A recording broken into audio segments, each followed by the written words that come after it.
mo akong pigilan sa mga insertions ko. Huwag ka nang makialam sa budget.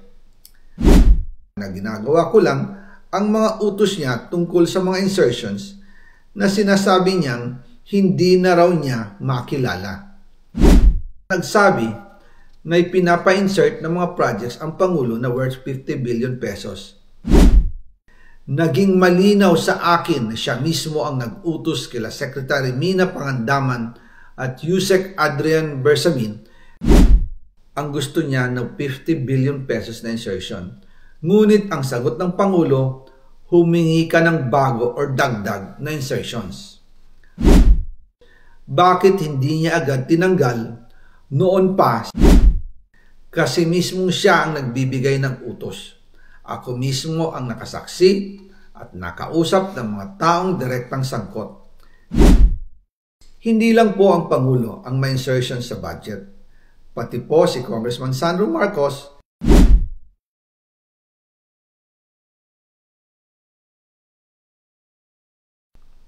pero kahit na i-deliver na ang 1 billion pesos para kay Pangulong Marcos at kahit na naisama na rin sa 2025 budget ang 100 billion pesos insertion sa pamamagitan ng BICAM Committee, ayon mismo sa utos ng Pangulo, nagagalit pa rin daw si BBM. Kaya noong February 2025, sumulat po ako ng isang confidential letter kay Pangulong Marcos. Doon ko ipinaliwanag na ginagawa ko lang ang mga utos niya tungkol sa mga insertions na sinasabi niyang hindi na raw niya makilala. Ilalabas ko po ang sulat ko sa Pangulo kasama ng video ito. Si Yusek Jojo Cadiz ang nag-ayos ng aming meeting noong March 2025 sa 1201 Aguado Street, tapat ng Malacanang Gate 4. Pero sa halip na kumalma ang Pangulo, lalos lang siyang nagalit. Sa halip na itanggi o linawin niya ang tungkol sa 100 billion insertion, pinagsabihan niya kami ni dating Speaker Romualdez at sa akin mismo, diretsahan niyang sinabi, "Huwag mo akong pigilan sa mga insertions ko. Huwag ka nang makialam sa budget." Dahil sa mga binitawang salita sa akin ni BBM, naging malinaw sa akin na siya mismo ang nag-utos kila Secretary Mina Pangandaman at Yusek Adrian Bersamin na ipasok ang 100 billion pesos worth of projects.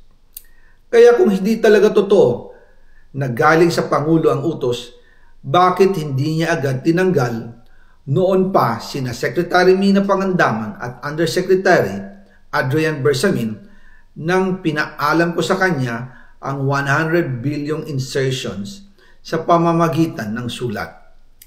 Bakit ngayon lang nila pinag-resign kung kailan nalaman ng publiko ang tungkol dito? And also kinausap ako ni Yusek Jojo Cadiz at nagsabi na pinapa-insert ng mga projects ang Pangulo na worth 50 billion pesos. And sinabi ko kay Yusek Jojo na meron ng instruction kay Secretary Mina Pangandaman at Yusek Adrian Bersamin about the 100 billion pesos insertion. And sabi niya, kakausapin niya ang Pangulo na kung pwede, doon na lang i-charge ang gusto niya ng 50 billion pesos na insertion. Ngunit ang sagot ng Pangulo, humingi ka ng bago or dagdag na insertions. Doon po nakita at naramdaman na hindi pwedeng sabihin ng Pangulo na wala siyang alam sa mga nangyayari. Kasi mismong siya ang nagbibigay ng utos. Ako mismo ang nakasaksi at nakausap ng mga taong direktang sangkot. Kaya hindi na pwedeng maghugas kamay at magturo na parang inosente. At kung titingnan ninyo ang 2026 budget, may panibago siyang 97 billion insertions.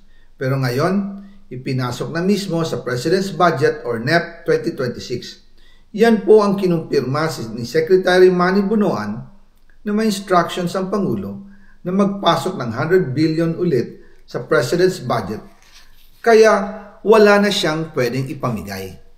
Ito ay nalaman ko noong May 2025 sa meeting namin kasama si dating Speaker Romualdez sa number 30 Tamarind Street, Forbes Park.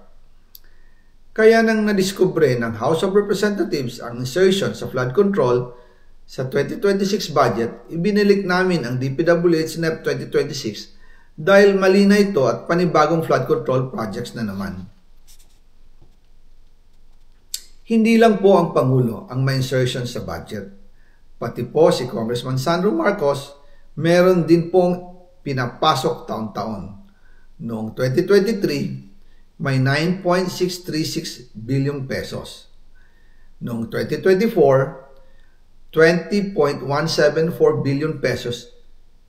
At nitong 2025, 21.127 billion pesos. Lahat-lahat, ang kabuuan ay 50.938 billion pesos. At bawat taon po, sa tuwing dumarating ang BICAM budget process, lagi po may utos si Congressman Sandro na ipasok ang mga proyekto niya. Nalaman ko na lang sa mga contractor na galit siya sa akin noong pinag-uusapan na ang 2025 GAA budget. Ang sabi daw niya, ipatatanggal ako at magpa-file ng maraming kaso laban sa akin. Kasi kulang ng 8 billion pesos yung insertion na gusto niyang ipasok. Ang dahilan daw, may mga contractor na nakapag-advance na sa kanya at dahil hindi na ipasok ang buong halaga, kailangan daw niyang magsauli sa mga yon. Para malinaw sa taong bayan, ilalabas ko po sa video na ito ang listahan ng mga proyekto na kasama sa mga insertions ni Congressman Sandro.